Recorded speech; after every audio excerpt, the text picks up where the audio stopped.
Assalamualaikum warahmatullahi wabarakatuh. Kembali lagi di channel YouTube aku, Nita Rosita.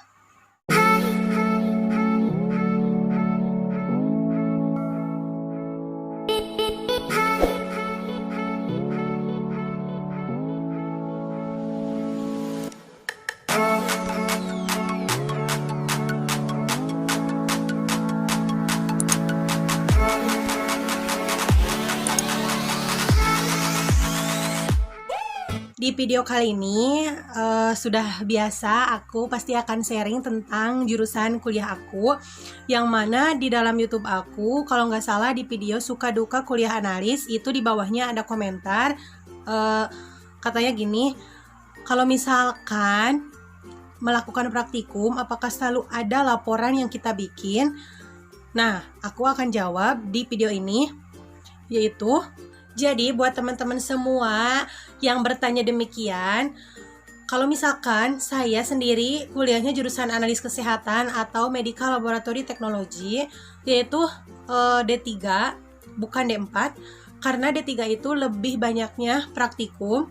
Maka dari itu kami selaku D3 analis kesehatan yang sedang kuliah, setiap mau atau setiap selesai melaksanakan praktikum, kita dituntut untuk membuat laporan hasil praktikum, yang dimana di dalamnya itu adalah hasil dari praktikum yang pernah kita lakukan. Misalnya praktikum pemeriksaan elektrolit atau praktikum pemeriksaan eritrosit.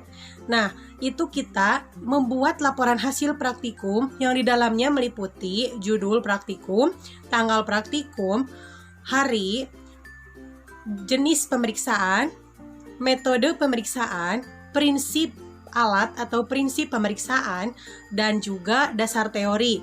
Nah, dari dasar teori itu maksudnya adalah materi mengenai praktikum yang sudah kita lakukan. Kita mencari teori-teorinya di dalam buku atau juga bisa di dalam internet. Misalnya, kita sudah melakukan pemeriksaan eritrosit. Nah, kita searching di Google atau kita mencari referensi di buku mengenai eritrosit. Apa sih pengertian eritrosit? Nilai normalnya berapa? Terus bekerjanya bagaimana di dalam tubuh? Eritrosit itu terdiri dari apa saja? Nah, misalnya kayak gitu kalau di dasar teori. Jadi, mengenai teori-teori yang sudah kita lakukan. Nah, sesudah dasar teori, kita membuat prosedur kerja. Misalnya, pemeriksaan eritrosit tadi. Kita ditulis dari mulai alat apa saja, bahannya yang digunakan apa saja, dan langkah-langkahnya bagaimana. Kita tulis di dalam buku tersebut. Nah, setelah kita menulis prosedur, kita menulis hasil yang sudah kita periksa. Misalnya, kalau di sekampus saya itu, kita pemeriksaannya melalui teman sendiri. Misalnya saya pemeriksaannya dengan si A. Kita tulis di dalam buku laporan hasil praktikum tersebut nama pasien, misalnya Nyonya A, usia 30 tahun misalnya, atau kalau teman kita misalnya 20 tahun, jenis kelamin perempuan. Hasil pemeriksaan eritrosit, misalnya hasilnya 5.000 sel per milimeter kubik. Nah, di bawahnya nilai normal eritrosit pada pasien wanita 4.000 misalnya sampai 10.000. Nah, gitu. Setelah hasil pemeriksaan, baru di bawahnya adalah pembahasan. Pembahasan itu meliputi faktor-faktor yang mempengaruhi terjadinya penaikan hasil kadar eritrosit, bisa juga penurunan kadar eritrosit, atau faktor-faktor yang bisa mengakibatkan hasil tidak valid misalnya. Begitu. Nah, setelah itu di bawahnya kita kasih kesimpulan bahwa hasil pemeriksaan yang telah dilakukan pada pasien Nyonya A dengan hasil bla bla bla yaitu normal karena nilai normalnya adalah berapa gitu misalnya.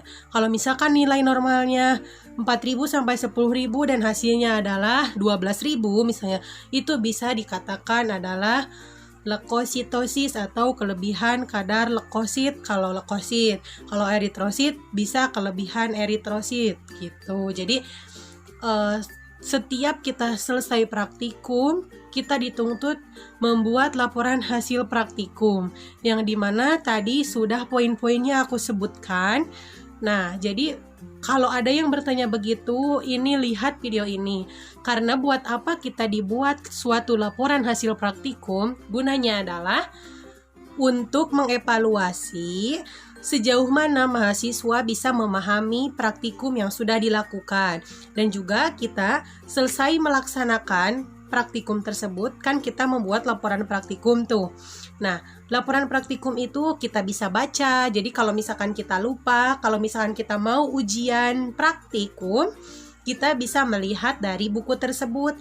Jadi tidak ada kata lupa. Kalau misalkan kita lupa, kita bisa lihat di buku hasil praktikum tadi.